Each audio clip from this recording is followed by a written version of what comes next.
All right, so what episode is this? I feel like we have this conundrum every time we record, and it's always... Episode 10.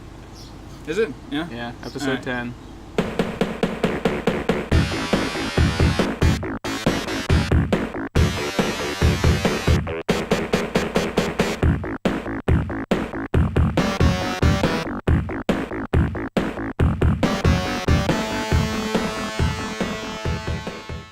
Brought to you by Low Sodium Mountain Dew. It's episode 10 of Davis and the Jake Man.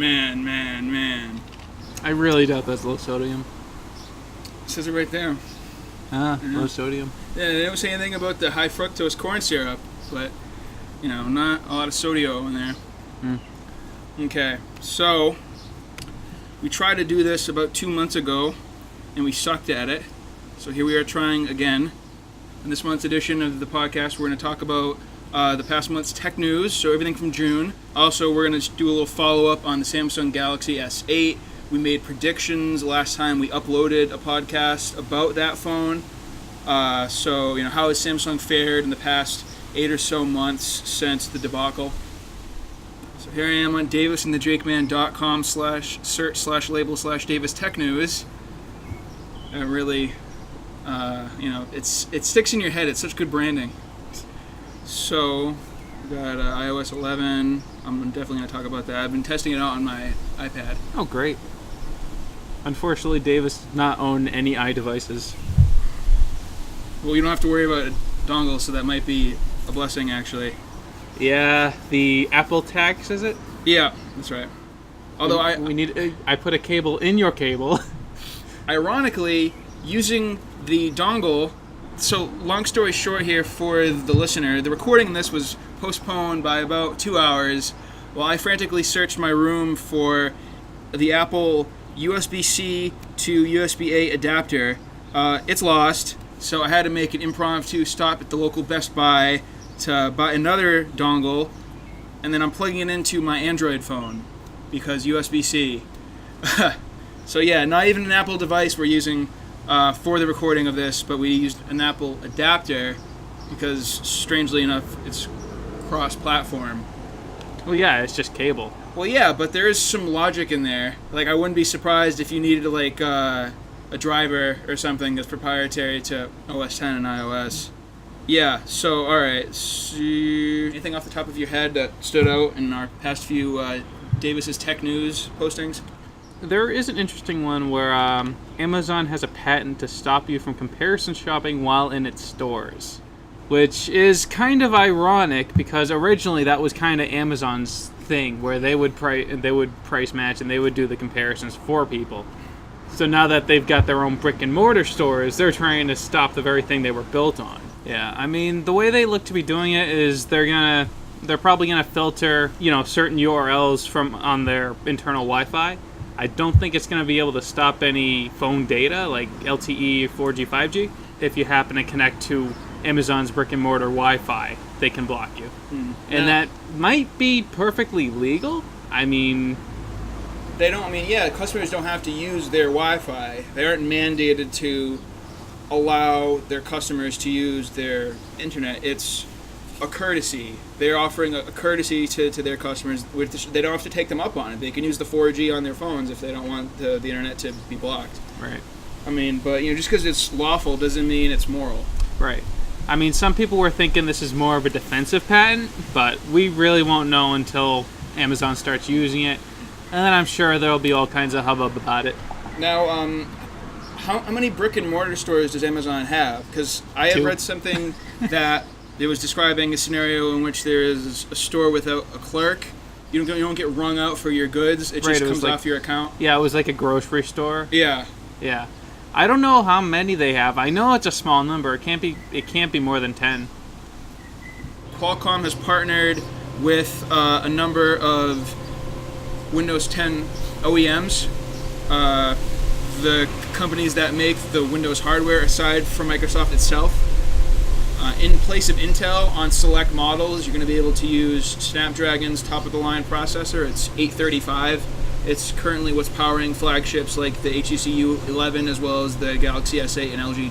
Actually, not the LG. That's another story entirely. So yeah, this is a flagship smartphone processor, and that silicon is going to be used on consumer-grade notebooks in the coming months. TDP on a cell phone processor is more constrained than a desktop-class chip, and then because Core M also lacks a fan, you can see where it would make sense to use Snapdragon in place of Intel, because a lot of software is optimized for ARM, Right. and Windows 10 promises in real-time compilation, I think is the word.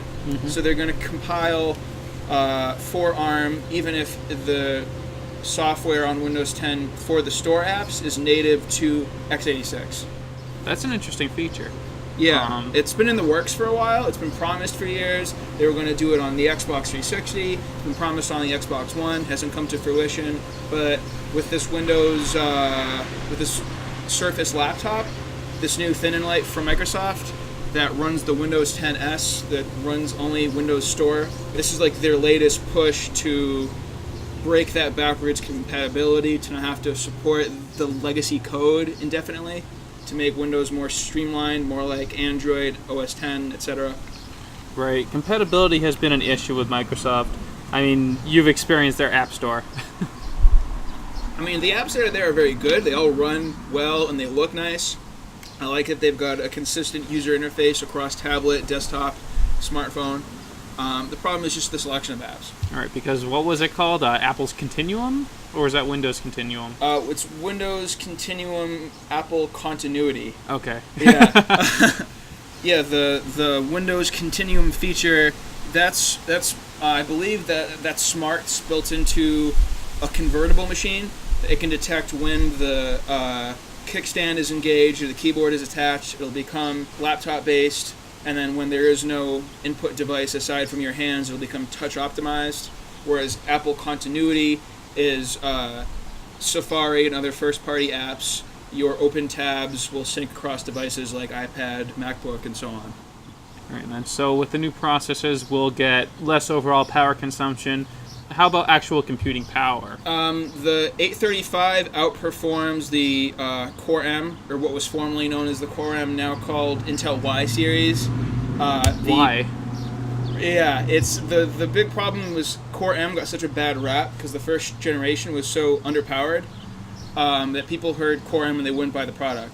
So now the code names of the processors, like current gen Core M, is called Intel i5Y or i7Y. Right. So if you see that Y, that denotes a fanless underclock processor. And the Core M/Y series are slower than the 835 by Snapdragon. We'll be back after this message from our sponsors. Do your thing, Davis. All right, so the next piece of tech news that I want to talk about, headline, Western tech firms bow to Russian demands to share cyber secrets. Well, more or less, some U.S. tech companies are allowing Russia to inspect their source code, which is a huge deal when it comes to things like copyright, trade secrets, that whole thing. But Russia's such a huge market that we can't really just ignore Russia. Cisco, IBM, SAP. I know there's a few other companies after this story that kind of gave up the source code. Obviously, they had it inspected first to make sure there were no glaring vulnerabilities. I'm sure Russia will find something. I was just going to say, wasn't there, I could have sworn in one of your weekly digests of hashtag technews, you once shared an article where people were hacking the routers themselves? Yep. Am I remembering that right? Yeah, I mean, there's a lot of router hacking going on. I mean, routers are a huge part of botnets these days. And Cisco makes networking hardware, right? Yep, So, Cisco was one. yeah. Cisco has been pwned. Cisco has been pwned a couple of times. But, I mean, routers are everywhere on the internet. They're a huge part. They are the gateway for most businesses and most homes.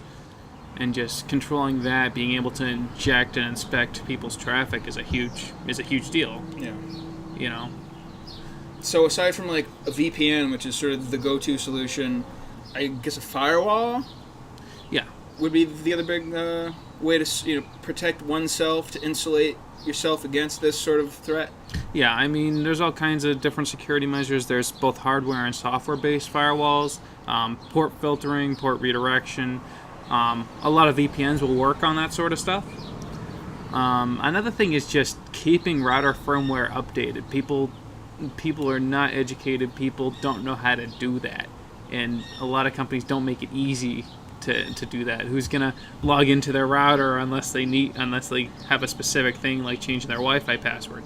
Yeah, like a lot of high-end customer-facing networking solutions, like part of how they can garner that price tag is that they advertise their ease of use. Things like Eero and the Google networking, I forget what the name of it is, but they purport that it's so easy to just let it do its thing. It updates in the background. You can manage it from your cell phone. Your standard router you get from your ISP has none of those features. It doesn't auto-update. It doesn't have like a centralized management solution. It's just, it is what it is, and it's free, so people don't question it.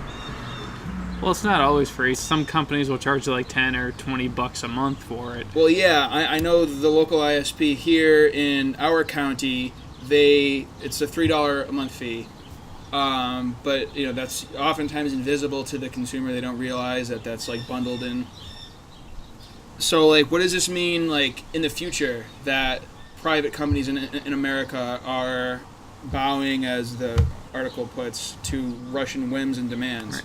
Well, as I was saying, releasing your source code to a country, I mean, it's just risky. I mean, I understand that Russia is a huge business partner for the U.S., and we can't just look away from all the profit to be made there because Russia is a huge company with a lot of IT infrastructure. But, I mean, there is also the risk that they may find some vulnerabilities we're not aware of. The other thing that people were worried about is that they can inject something into the source code, which they can't really do. It's just like a review copy of it. Right. They can't make changes to it. Right. They can read it, not write to this. Presumably, right. Hopefully. Yeah. Yeah. But, I mean, presumably it's all just printed out somewhere. I can't imagine how much paper that requires.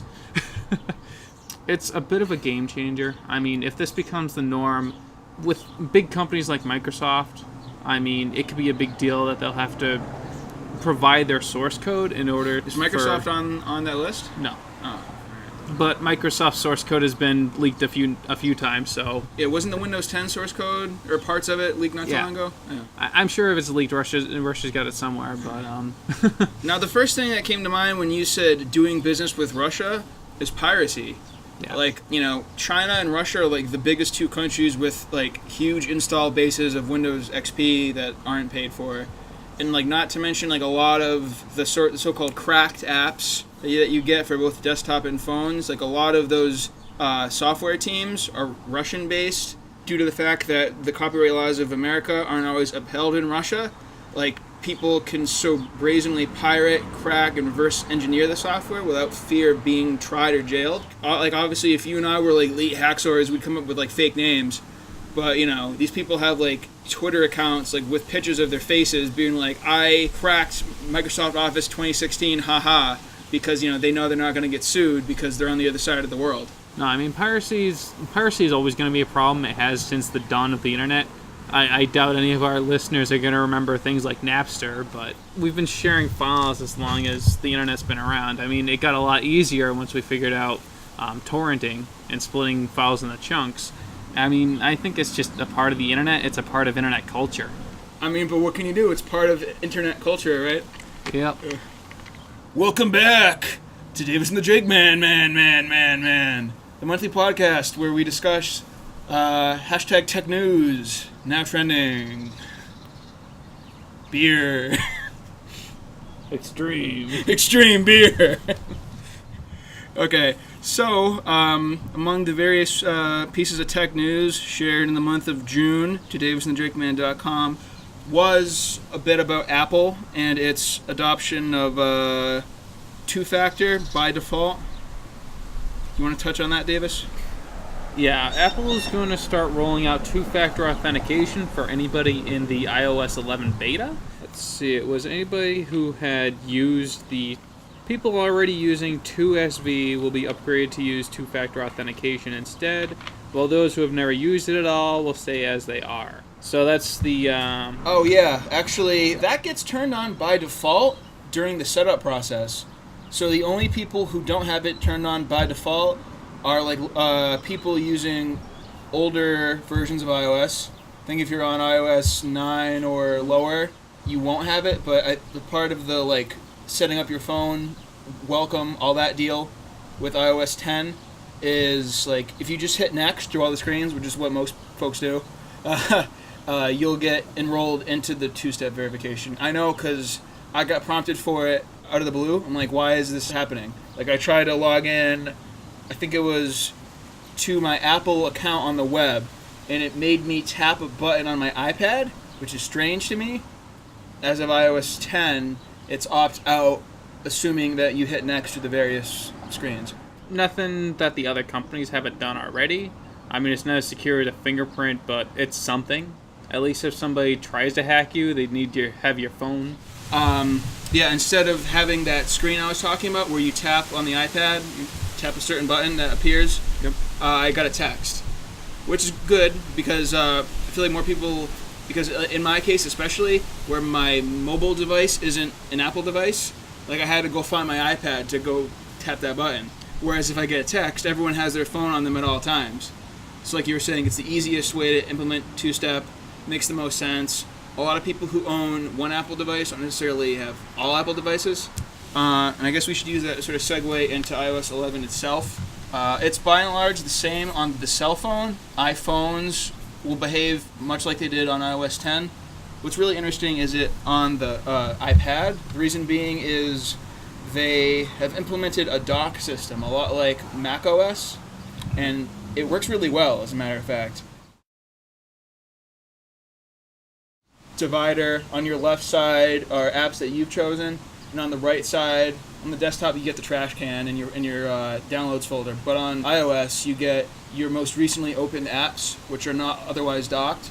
Like before, you had to like do the 5-finger gesture to swipe or mush your hands together to go home. It just didn't feel natural. I felt like you were like a pianist almost, like you're trying to play the iPad like it's an instrument of some sort. It's just strange. But this, especially for users of the Mac line of products, they'll feel more at home, I think. The story of iOS 11, for me, starts and ends with the dock. It's a huge change. Anytime you're switching apps, like you're going to see it. That's the most front and center feature. The rest of the stuff is really under the hood. The end user isn't going to know it's there, but they will benefit in spite of that.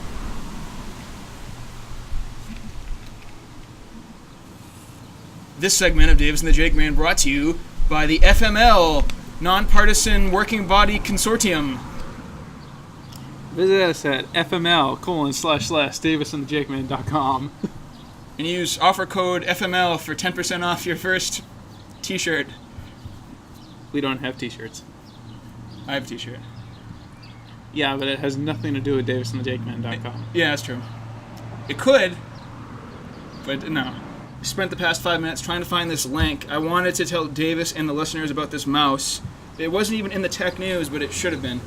It's the Logitech MX Master 2S. It's their new flagship mouse, if that's even a thing.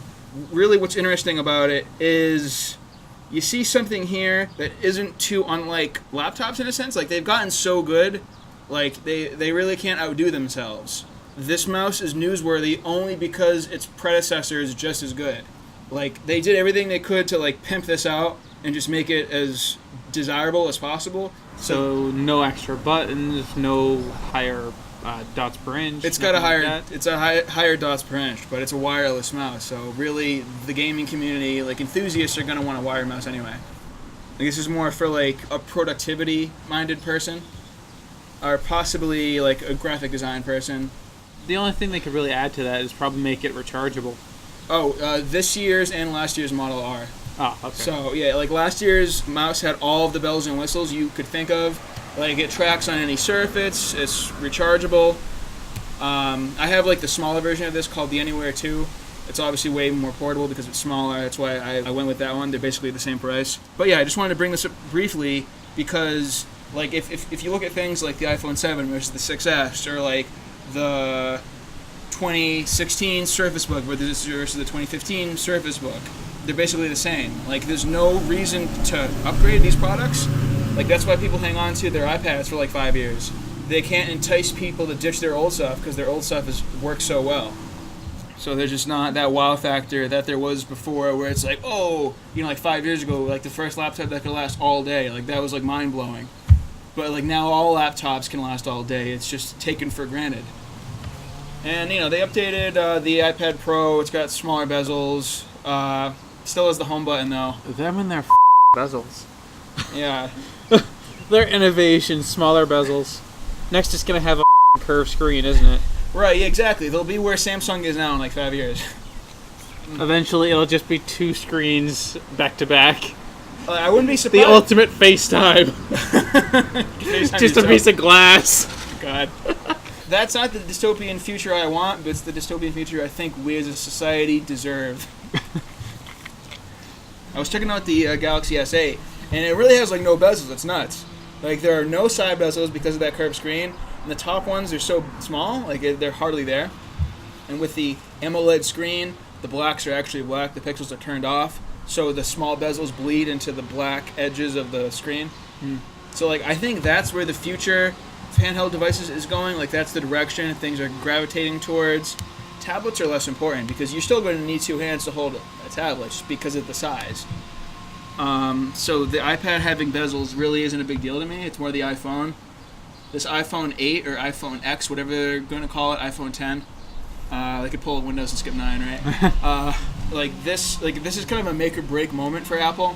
We talked last time we podcasted about the Galaxy S8, how Samsung needed a slam dunk to stay in the game. I think they've really achieved that with with these 2 products, the S8 and S8 Plus. They look very good.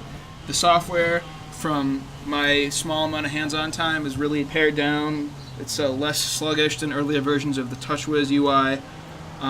So in order to compete, Apple can't rest on its laurels. We've seen 3 years of this design. Think about it. iPhone 6, 6S, and 7 all look identical. The cases are forwards and backwards compatible. It's the same exact dimensions, same bezel, same everything. It's old news. People want something different. They look at the Android stuff. There's something enticing there, whether it's G6 or it's S8. You look at these phones and there's something innovative and something forward thinking about them. It looks futuristic, honestly. So I think Apple needs to, if not beat these guys at their own game, at least go toe to toe and offer something equally as futuristic and appealing. I think they're dead in the water if the next iPhone looks anything like the past 3 have. Okay, so that was episode 10 of Davis and the Jake Man, brought to you by Low Sodium Mountain Dew and Extreme Beer. We're not officially sponsored by anybody. Tune in beginning of September for a discussion of July's hashtag technews, news. And for all the most up-to-date coverage regarding the IT industry, visit us at davisandthejakeman.com.